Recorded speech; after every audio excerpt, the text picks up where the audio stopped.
pastures. It's crazy, more. Well, anyhow you want to put it, in between. He took that Nigerian spirit of nothing do us anywhere where we find ourselves. We go dagger and we go digger and This is the end point, because even a normal human being, Vera, would not stretch themselves. 3 good days, no sleep, no rest, and he's into care job. How are you supposed to care for the person you are meant to? So what I would say is big shout out to everyone who is hustling. Me, I'm a hustler, so I respect people's hustle 100%. But the thing is, health is wealth. Look out for yourself. If you don't have this health, you cannot make the wealth. So it's like in his case. That. Anyways, can we move on?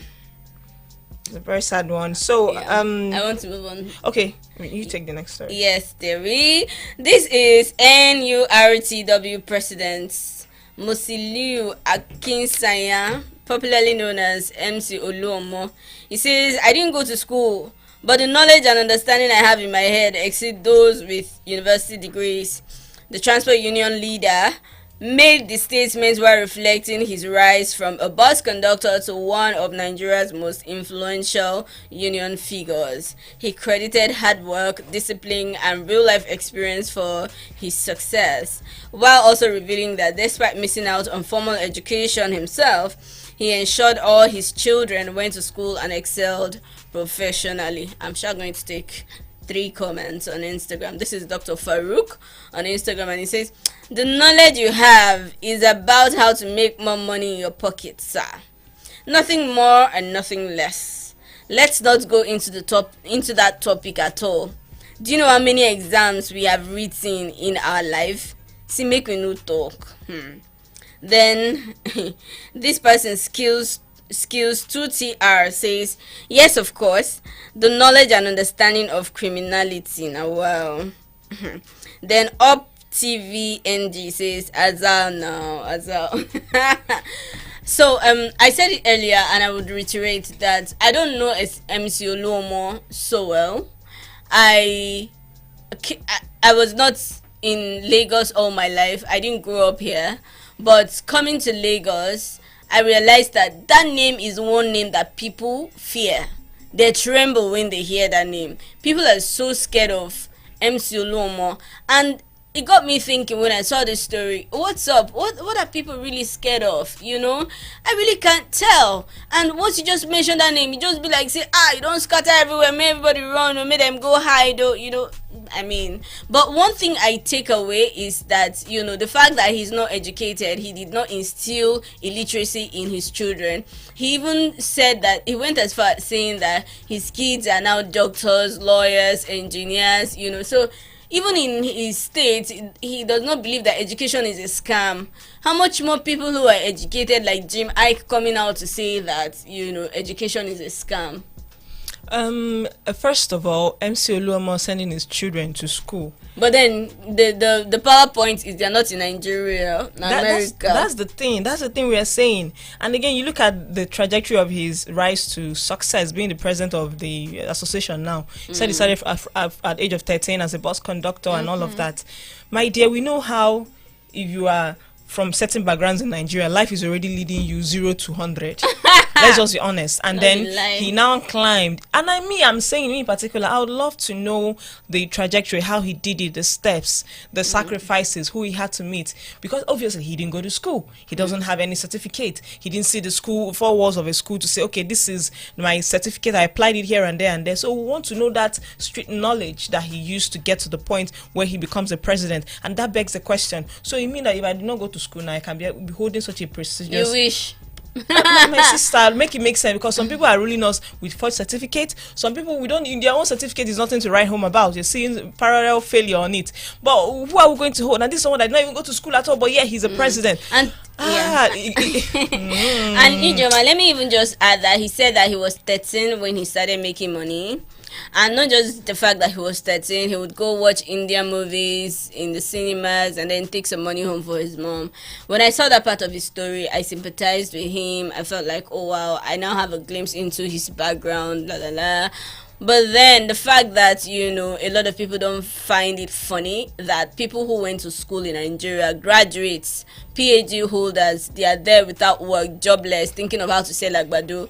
Then someone who didn't even go to school at all is holding such a sensitive position. But then I would still make an excuse for MC Oluomo in this regard, because like I said, I grew up not in Lagos, but then I came to Lagos and realized that name, people, they fear him. But my excuse for him is that even the experts, when they come and say they want to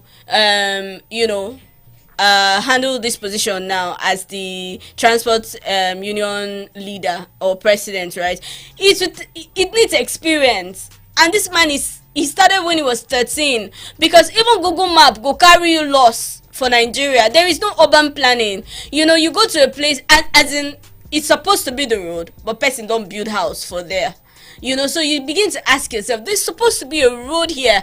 Even on this coastal road, maybe they've adjusted it. At some point, the map was confused, because, you would see that the map is telling you there's a U-turn in front. Yeah. You get no U-turn. So you're like, what craziness? Who did this planning?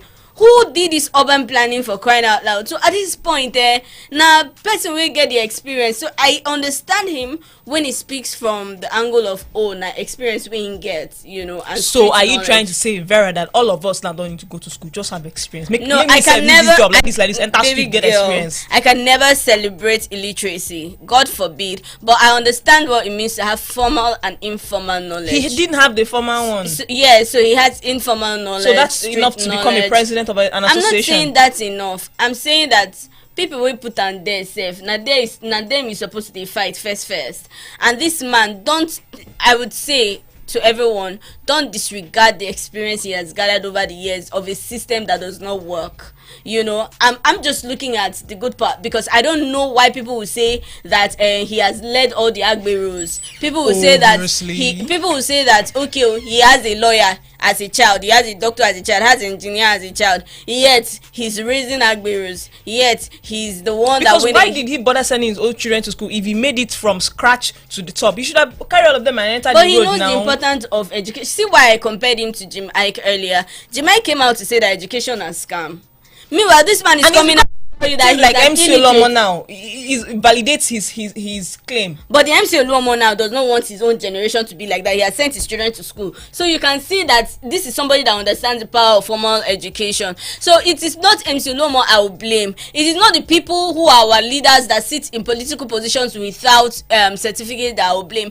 I will blame the vetting committee. Who are the people putting them there? Why is the structure so deformed to this point? Or why we begin to point fingers at the people we shouldn't be pointing fingers to? Because you might complain that, okay, take him away. It could have been any Stanley, you could have been any Rodriguez or whatever. You could have been anybody sitting in that position without a certificate too. So who is actually appointing them? That is the big question here. But regardless, we have to go on a quick break, and then we will come back, because this song we want to play for you is called Akanuche by Priest featuring Victoni. This is a remix of the song, by the way. How you tell Wakariche na Akanuche?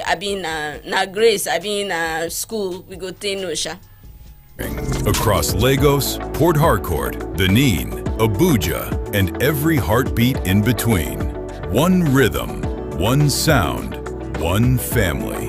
And now, beyond borders, streaming across continents, connecting Nigerians in the diaspora and global listeners searching for the sound of home. We didn't just grow, we grew with you.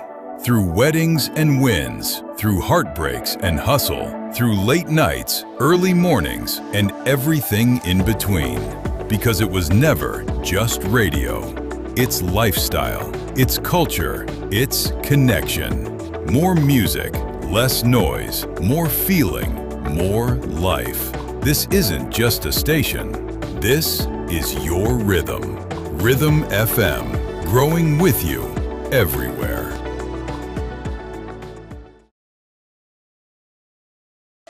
From your very first day in secondary school, to campus dreams that kept you awake at night, to that first job interview that changed everything. From traffic on 3rd Mainland Bridge to quiet midnight thoughts under an open sky, there has always been one frequency riding with you. Rhythm 93.7 FM didn't just play music. We scored your moments. When you celebrated, we turned it up. When you stumbled, we lifted your spirit. When the nation held its breath, we stayed present, informing, connecting, caring. Across Lagos, Port Harcourt, Benin, Abuja, and every heartbeat in between. One rhythm, one sound, one family. And now, beyond borders, streaming across continents, connecting Nigerians in the diaspora and global listeners searching for the sound of home. We didn't just grow, we grew with you. Through weddings and wins, through heartbreaks and hustle, through late nights, early mornings, and everything in between. Because it was never just radio. It's lifestyle, it's culture, it's connection. More music, less noise, more feeling, more life. This isn't just a station. This is your rhythm.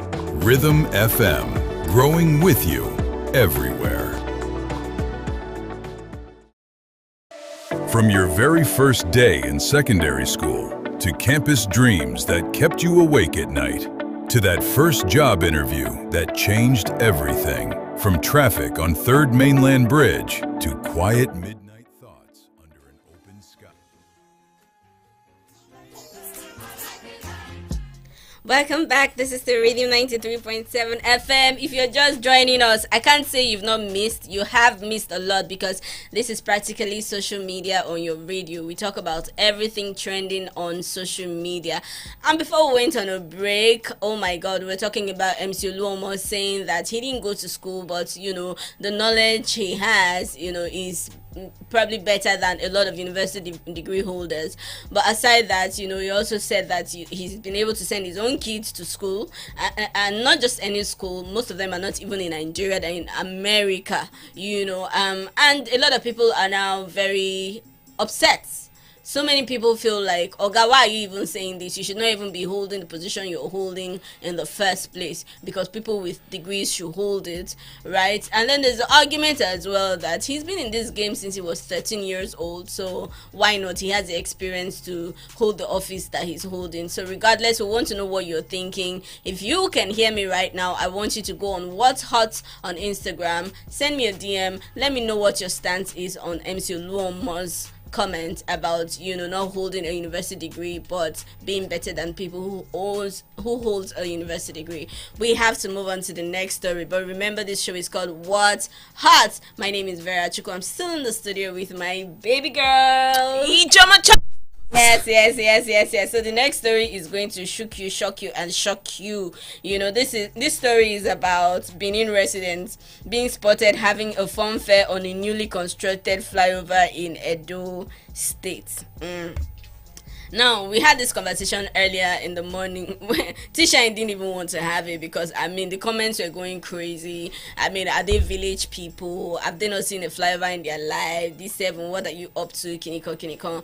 But the truth is, as a Bini girl, partly Bini girl, rather, I'll tell you that recently I traveled to Edo State, maybe a couple of months ago, 2 months ago, and I could see the terrible state of that particular road that led up to the flyover they were constructing, and it was not a good sight. If you see traffic, you go know, say, you did traffic. And the thing is, at that point, they started selling bottled water for 400 naira. I'm like, bottled water we buy in Lagos for 200. They are selling it for 400 naira. Kini, what's going on? Extorting people. And you can tell that the state really needed the flyover. Apart from all the hype, this is 2026. I would really commend it because I know the state of that particular Benin city of like 10 years ago, 12 years ago, and I know the current state, and then seeing that there's a flyover, I'm like, this is an improvement, because even a skyscraper is like luxury in that state right now. Very now, wow. 2026, now that they celebrate flyover, My sister. that's a very crazy situation. My But I have a sister. question to ask. Please, this flyover, is it functional? Is it being used by vehicles? Yes, nah. And these people, they actually have the mind that content creators. content creators, of all the places to find where to do your content, is on a functional flyover. I mean, they're counting so well on the vehicles that their brakes actually work. Like all those big trailers that we see that love to use people to do brake. But that's aside. So the governor of Edo State, D7. Oh, sorry, Monday Obobelo. Wait till happen. Correlations to you on this one. Maybe we'll give you one tap for doing this flyover. But I'm skeptical. Is this supposed to be like your campaign project topic? Oh, I did one flyover for you people, and you people are not doing content. See, I'm elevating the face of the state with this one flyover. I mean, you people should thank me. You people should be grateful to me. And they're trying to tell you now that it's just that one flyover. Okay, try if that's the case. Meanwhile, if you're going to the east and you have to pass through bypass, you know that place, especially now that it's raining, it's nothing to write home about. So there's something about the governors that have ruled Edo State. When he was Oshimole's son, people were dragging him that the only investment he ever brought to them was the foreign wife that he married. That's the only beautiful thing he brought for them. And this our new governor now, Mr. D7, he brought flyover.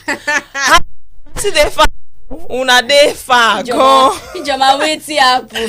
You see flyover, happy. My dear, they should look at Alex Oti. Look at what he's been doing. Yeah, but he started from somewhere. Let's agree that Alex Oti started with one project. Well, if that government of Edo State, if he had focused more on doing projects in his state and not threatening people up and down to stop coming to his state to campaign, maybe they would have more than one flyover, so multiple, stuff he must have built for his people. It's flyover. But Ijoma, do you know that there's a speculation that this could be a way to tell the people to vote for him? May I vote for you? No, but Ijoma, not be only one flyover. If you see that road bad, if you see mud, is there any road in Edo State that is good? Baby girl, the one that we used to pass by bypass to travel is terrible. Very long stretch of road. Yeah, so they're still working on bypass road, and they will continue to work on it, and this government will leave. Bet me. Baby girl, they've been working on it before this government came in. That work is fast. See, I don't know if this administration will leave before they end it, but I'm telling you, it will leave before they end it. Hey God, I am telling you for a fact. Okay. I use that road very often. It's just a pity. It's just a pity that I can't be flying anyhow I want to. So I'm not stuck to using road. Okay. And then even the road, I cannot road it well. Can you imagine? So this Ijoma is daring you. You must prove me wrong before you leave that office. Prove me wrong. But let's move on to the next story. Since project masters we don't get as governors, hopefully Nigeria become a better place. And the funny thing they say, this problem has now been so compounded. We have the light issues, we have health issues when it comes to the hospitals, under-equipped, understaffed. We have so many and issues. And then you come down to Lagos, so, flood wants to carry us. So it now seems like there is no good place to start from. When you start from fixing electricity, people go point their hand, say see road. When you do road, people go point their hand, say see hospital. So I mean, they allowed it to deteriorate to this point. But Vera, do you know how sad it is that for every government that comes into power that doing road? No, because every single state in Nigeria, any government that comes in, they're doing roads. And do you observe something that the road they last? They last. It be like say, me do anyhow, may I foresee something, may I go draw for my next incoming so that he himself go chop money. They're always doing roads. And roads are never last. Apart from say this road, they last. We can't get road virus. Those boys that stand on the road with shovels, digging the road and telling you that they are fixing it, that you should give them money. Ijoma, I wish that they can pack all of those people away from the road. Like when I see them, I feel so angry. It's a lot. And then want to carry your car and pass. Their wickedness and foolishness. They will start harassing you on top of it. Yes, give us money. After you don't spoil the road, where government itself no do standard road. But regardless, let's move on to the next story. Okay, so this one is by Teju Babyface, and he has come out to tweet on X. He said, I see Indian, Hispanic and Arab kids speak their language, but our kids barely speak our language. Is this the after effect of colonialism? I wouldn't say it's after effect of colonialism, because these kids now, they know nothing about colonialism. They've even removed history from the curriculum, so the stories will be so vague to them and they might not even really understand it. Yes. But let's actually call a spade a spade. Yes. I am going to hold some schools accountable for this. That time they'll say, oh, if you speak vernacular, you'll be fined, you'll be flogged, you'll be punished in school, your mother tongue, and you cannot speak it. These children are of different tribes that make up Nigeria, and they can't speak their mother tongue. They can't even as far as speak pidgin that you know that even that person that you think doesn't understand would definitely understand when you communicate in pidgin. They don't even know how to communicate in pidgin. They don't even understand it. It's all about speaking through their nose. And then you go to school, they tell you they're learning phonics, they're learning how to do this and that. It's not like it's bad. But then look at the Indians and the Arabs that he used as an example. The Indians, they also colonized by the British, right? So please, why... You see, we see them here all the time in the Galleria now. They come to watch their Indian movies, and then they are always speaking their language. Even here, you always hear them speaking their language, but you cannot be the same with us when we go out there. Kids born abroad, they say, well, their parents say, we don't have time, we don't do this. The ones born here and come, the same thing. They cannot speak, they cannot understand. How far? This one is not colonialism. This one is us deliberately burying our identity, and it's very sad, very, very sad, I have to say. Ijoma.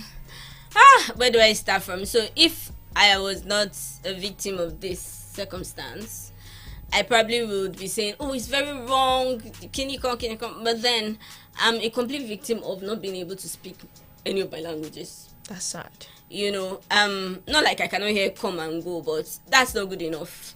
You know, it's not good enough. And I have lived with the stigma all my life, because it's now more like a stigma, because when people hear it, they'll be like, so you cannot speak, I beg. You know, it's almost like you're carrying a virus that people, or a plague, and I can categorically say that it wasn't my fault or the fault of any of my siblings that we could not speak. So that's why I would like the society to even cut some people some slack, especially when they can't speak their language. But then this is so wrong, because our culture, our identity, what we stand for as a people is gradually going into extinction.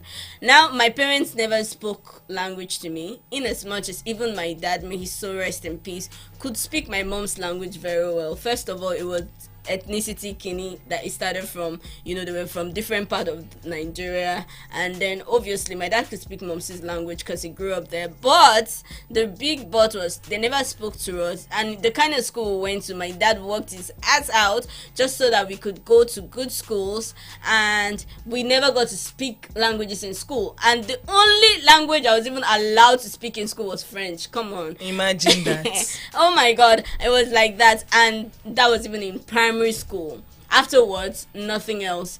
And I grew up not knowing how to speak either my mom's language or my dad's language, and that really took a toll on me. I would travel to my community, my place, and I would see how they would treat me like, no, are you sure say you be Igbo or you be one of us? I beg. You know, they'll tell us different things, tell me different things, and I just have to take it. And this is me being a victim. But I think that it is wrong, because language is going into extinction. I think this is mainly the fault of the parents, because I've seen a video of this child. He's roughly 2-3 years old, and then his father is from Italy and the mom is from France, and both of them speak their language simultaneously to this child, and the child responds very fluently in both languages. So I think it's mostly a thing with the parents. It's all this Brian, Treasure, and what's the name, Blossom, that they used to born these days, and the parents will be like, oh no, don't worry, they don't understand. Don't speak vernacular to them, they don't understand, just speak English. And they are from Enugu, the other one is from Ogun, the other one is from Sokoto. Do you get? And they will say, oh, they don't speak their native language, and it's very sad. It's the very big duty of parents to make sure that they inculcate this language into the children, just like every other value, so that they don't go outside and they'll be looking like dumb rats that don't have any roots or identity. This is all I have to say about this. So, because this is how you'll be in a midst where they're calling for safety, but because they're calling in your native language and you do not understand it, you'll be there, and the the harm will get to you. But Ijoma, it's very sad. Ijoma, I don't want you to be one of those people who be really hard on children who cannot speak their language. I don't think it's not their fault. It's their parents' fault. You know, and the generation that should teach their children is gradually going away, leaving the generation that can't speak to even have more kids. Well, and they're lucky they have that's YouTube. Extinction. That's how much can YouTube do? Baby girl, I vexed that day when a national population Kenya I wanted to go get, and then if you see the way the woman treated me, I now went online that I must speak, I must understand this my language. Wait till they don't teach you when you be baby. As in literally, I got confused in YouTube. Honestly, and I'm speaking on behalf of everyone who understands where I'm coming from, because people who know how to speak, you don't even know the precious thing you have. And this is our identity we're talking about. This is our culture we're talking about. It should not be like this, you know. Anyways, let's move on to the next story. But before we even move on to the next story, let's talk about the raining season a little bit. How many of you are either swimming in the flood and floating? How many of you are cuddling up and having, you know, a number two beside you? How many of you don't mind that your ex giving you a phone call right now to say, hey, can we chill out? Weather for two, belly for one. How many of you are expectant in 9 months' time? Do you think it's easy to fall in love with you? Besides, I want to play a song now. This is So Easy to Fall in Love by Olivia Dean. It's Grammy Award winning. And then just to keep us in touch with the weather. We'll be right back. 93.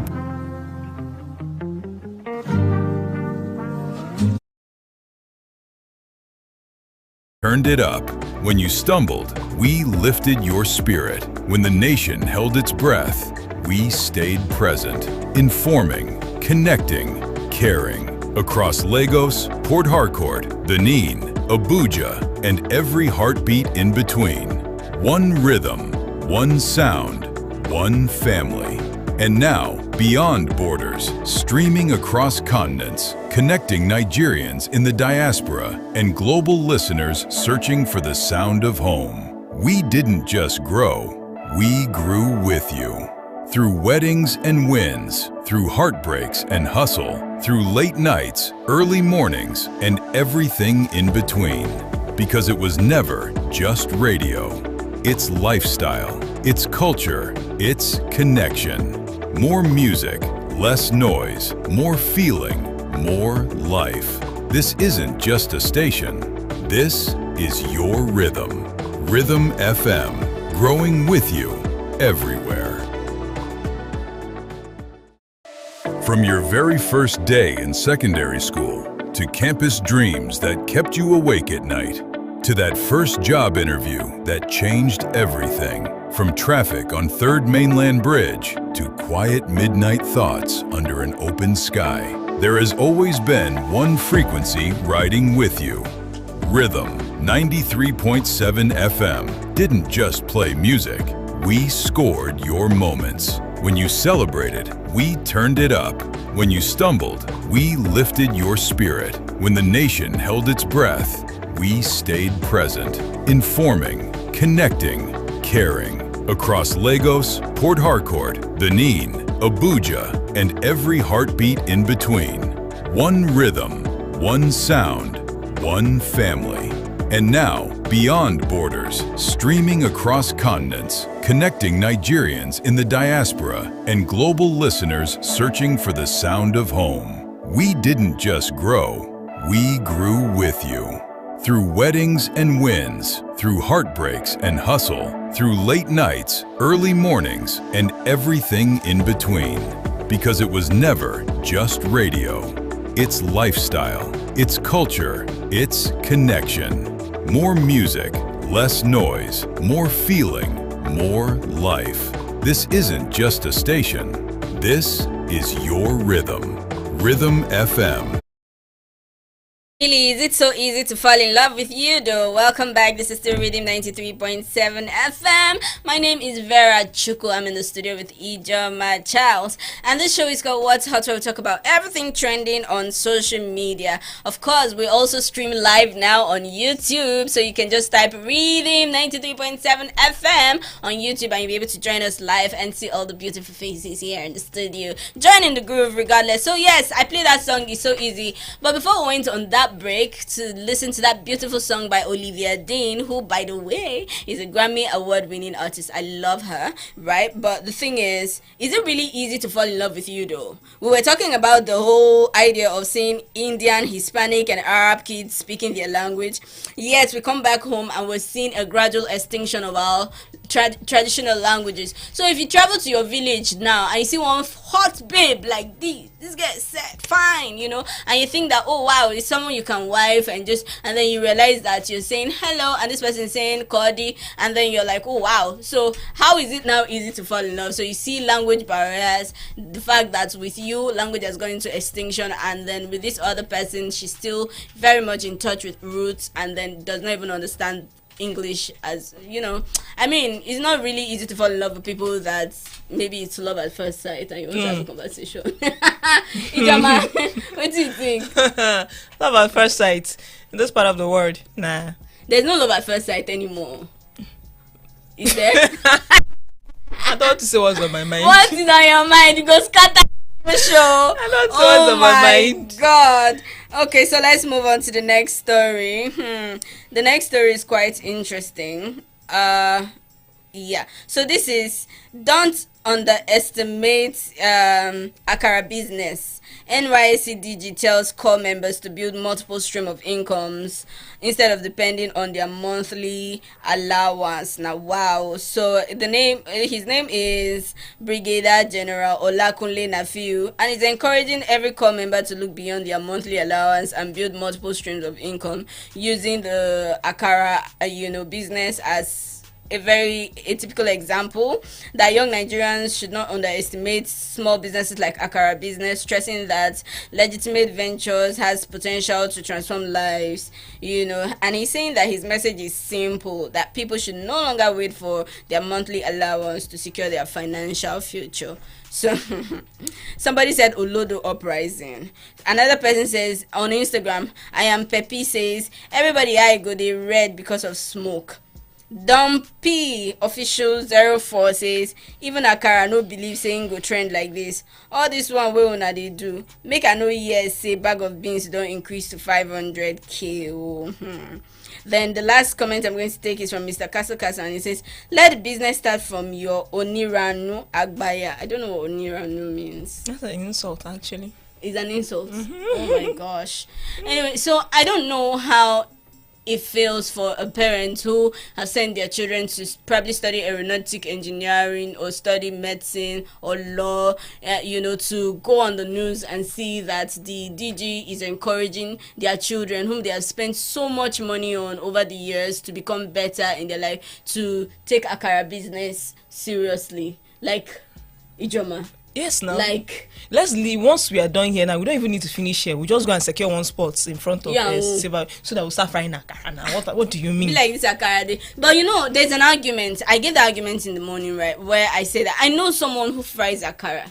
That's her business. She has chicken akara, fish akara, it's like pizza akara, pepperoni akara, normal akara, and then she has a mini bakery inside there where she also makes like this very soft bread, very yummy soft, like agege, she'll merge it together. The packaging is top notch, and she sells it and makes good money from just selling akara, and her, personalized recipe bread. And I can understand that, yes, it's lucrative, but if everybody can't fry this akara for road, if they can't empower all the youth corps members with firewood and big pan, say go and fry akara, meaning say road no day again. And I need to know the angle this man is coming from, the DG, General Nafiu. I need to know where he's coming from, really, because are you saying that they should not hope on their allowance, meaning allowance is not good enough for people who are serving their country? It tells you something, that there's a loophole there. You are serving your country, yet money you receive is not enough to take you for 2 weeks. Okay. Which other context are you coming from that? Okay, whatever you study, if you don't get job, go start Akara business. So at this point, even if other people will say this as side hawks, that should not be the kind of advice they sit under after taking like 5 years of their life in school, 7 years of their life with strike. Very important to add with strike, because what do you mean? So do you know that in all these their CDS Said classes that they do in camp, then they will not bring robotics to teach people. They will not bring cloud engineering. They will not bring forex trading. They will not bring all those important things that are supposed to arm our youths to be able to compete with our counterparts in other countries. They will not bring. What they will bring is bead making, soap making, cake making, how to do tie and dye, how to fry akara, and the rest of it. I reject this and I rebuke it for every Nigerian youth. We will not be retrogressing while our counterparts in other countries are progressing, because if anybody is supposed to say it, it's not supposed to come from him. Yes, because he's someone that manages the life of Nigerian youth. Yes, so this is the side advice you're giving them. Okay, let's even talk about the entrepreneurship thing that, have a side hustle. We saw a medical doctor that was literally begging for his life. Please, I need to go and take a rest. They did not let him take that rest. He died on duty. He's a core member as well. So imagine now, is he that person that his organization where he's doing his service will not let him have a breathing space to even rest? He's supposed to have time to go and do side hustle. With which money are you even going to start this side hustle? How much is beans in the market if I want to start frying akara? Oil, firewood, paying for a spot, paying tax and the rest of it. So now we don't give injection, go fry. Exactly. What you want to put injection for person bomb, you run. Piam, you go outside gate, you go check akara for fire and all of that. This is just. Let me borrow your word. Rather nonsense. I swear, and I don't think that this should be encouraged at all for people who are serving their country. It's allowed for them to go for entrepreneurship training, or when they leave camp, or when they're done serving and choose their path. It's allowed for even the government to organize skill acquisition, and people choose to go for that training to acquire it. Not that you force it down their throat. It's almost like Nigerian youths these days don't even have the opportunities anymore. They don't have options anymore. You must either choose to do one side hustle that does not make sense, especially frying akara. How dare you tell young children who have spent their life hoping to have better opportunities in their country? This is what results to japa. This is why a Nigerian will go outside Nigeria and want to work 4 jobs, 5 jobs, just so that they can make ends meet, take care of family and whatnot. Economy is crazy. Naira is so weak. Nothing is working. Yet you tell the people who are supposedly the next generation of professionals in the country to just think of side hustles like it's not like learn technical skills. There is machine learning skills that we're sharing the flyer. Go and learn it. It's free of charge. Fully sponsored by the government. There is robotics training. There is nothing is preparing you for the digital global world. You're just getting ready to suffer, blow fire. That's it. That's just it. Everybody should just start frying akara. If all of us start frying akara, who's going to buy and who's going to eat it? No, because it's so absurd. Obviously it's not the elite class that will come and buy that akara. It's so absurd. It's so absurd that you go to school and then this is what you're hearing when you're done. After I don't see Shege write exam.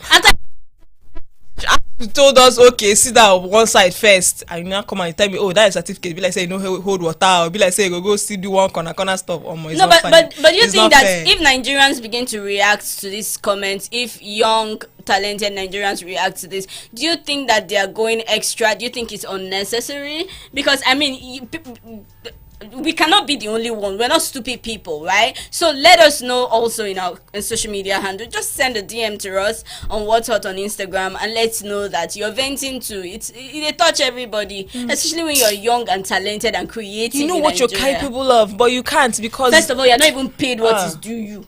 First. Then as a youth corps member, the Alawi, no, they even go anywhere. You don't spend that for transport finish. Apart from transport, you no go survive, you no go eat. How much is let's not call one bag of rice. How much is one rubber of rice? Rubber. Oh. And now one paint rubber, because I mean we'll say okay, they are students or they are core members, they are feeding only themselves. How much is a paint rubber of rice currently? Please. And mind you, some of those people, the establishment where they are posted for their PPA do not pay them. They rely solely on that money from the federal government, and he's still the same person. Whenever chop belefu, you want me they run up and down, go they do extra side, or he may go kill young children for us. So they cannot kill all of us. No. Okay, so moving on to the next story. The next story says, take your time to make good movies and. To make good movies, everything is the same low budget. Businesswoman Doris Nkuma calls out Nigerian film makers. But this one's strong. I'm going to take 2 comments on Instagram. So the first person said, Elma, what movie did she see that was like the last straw for her? I'm going to take another one. Chef Shini says, okay, this one she's just trying to promote. Okay, Veronica's daughter says, who remember when I reviewed 1 or 2 movies and their fans wanted to kill me? Exactly. So we have a lot of. I'll choose to start from the angle of the YouTube movies that we have. A lot of YouTube movies today, and I feel like it's so saturated already that the urge to want to saturate that YouTube market has taken away, creativity from a lot of people. So it's almost like everybody is acting the same storyline. If you watch on YouTube, it's almost like, okay, who can act the love scene best? There's always a storyline that is almost repeated in every movie that you see. It's still that same thing of the Nigerian factor trying to meet up, because they heard, YouTube pays money, everybody's now trying so hard, working back to back. Some of these actors, they take roles that would stretch them, going from set to set, back to back, and they barely have time to rest. And then the recycled stories, and then the underfunding of the crew members too, because those ones, they're also suffering their own beat. And at the end of the day, you see some half-baked movies and you're wondering, didn't nobody vet this movie before putting it on YouTube? It's not just YouTube, even Netflix. Some movies that are on Netflix that have no business being there. Even in the cinemas, you just be like, is this what I wasted so many thousands to come and sit down and drink popcorn and water? And you wasted my time. You just drained my IQ, and your story is not making sense. And I don't blame the comment that said, who knows who the movie she saw that just did it for her. She said, no, I have to come out to complain about it, because for crying out loud, we are burning data now watching the movies. Yes, I get it so well, because I might not blame the producers of these movies entirely, because financing is very hard. Now look at Nigeria that we are inside. It cuts across every sector, from health to entertainment to everywhere. Baby It touch girl, everybody. I want to even talk about the low budget. I want to underline it. Have you seen some ghost scenes? Ghost of powder. Oh my god! I've seen some scenes where there is fire outbreak, blood scenes, like Zobo, like oh my god, it's so this is the Olodo uprising we're talking about. A lot of people now are not even looking to improve themselves anymore. They're just stuck with what they knew 10 years ago, 20 years ago, and refuse to evolve. They've not evolved. I think that's the word. They've not grown. They've not upskilled. They don't understand. The market is highly competitive now. They are so stuck with ancient. That is why that comment that said I reviewed one movie and the fans just wanted to kill me, they would never take criticism. Hey, have you seen Disappearing Scene? Vera, in as much as it's an industry I'm also a part of, I sometimes cringe at some of the movies, and I'm like, God, may I not be a part of anything so downgrading and insulting at the same time? Because they'll say, oh, is it not part of your people? And you'll be like, no, now you could have done this. Because, okay, so example of an Olodo uprising kind of shoot is you're trying to show a blood scene, right? And then you're pouring Zobo on the floor. You use Zobo to stain the person's clothes, and then you say, oh, those at home will understand that it is blood. Don't stress me to understand. I want to see it and just know that it is, because they're expecting you to understand. They will do the low budget, so low budget that they're trying to cut costs at every corner. That how much is fake blood to buy in the market? You're cutting corner. You decide to use 200 naira Zobo to do that scene, and then when it comes out and people are watching, people are saying, oh God, this looks so terrible. This looks so bad. This is why they continue to drag Nollywood. I cannot flog this dead horse more than this. So finish. Long. See, we have a long way to go. We really do have a long way to go. But let's take one more story before we leave, Ijema. Okay, so this is a very sad one, but needless to say, we have to talk about it. A UK inquest has concluded that Beatrice Solomon, a 27-year-old Nigerian mother of one, ended her life following a prolonged struggle with her mental health. Why always Nigerians? I don't even want to take comments. I just want to ask this genuine question. Why always Nigerians? Why I understand when they say, oh, once you're a jack parent, prepare your mind for depression, loneliness, and all of that. That is where you have communities now. You're not the first Nigerian to be there. Find communities, join them. Yes, again, pressures from home. Because those ones from home, if you allow them, they will buy you. Because they don't understand that you're working off your phone. Disconnect everybody. When you are okay and ready to talk to anybody, then you come back. Because now that this one is dead now, people will still survive. Fine. They'll be more than fine. Find a way to survive. Look at the poor child she left behind because she couldn't deal with mental issues. Because definitely by depression and pressures. Maybe her workplace is even toxic. Maybe her family is breathing down her neck. She has a child to take care of, and then she has excess workload. Oh no, she's taking multiple shifts as well. No rest, nothing, and everything just seems clouding, falling upon her head all at the same time. And at the end of the day, she said, "Oh no, look, I can't do this anymore. I'm taking my life. This is a 27-year-old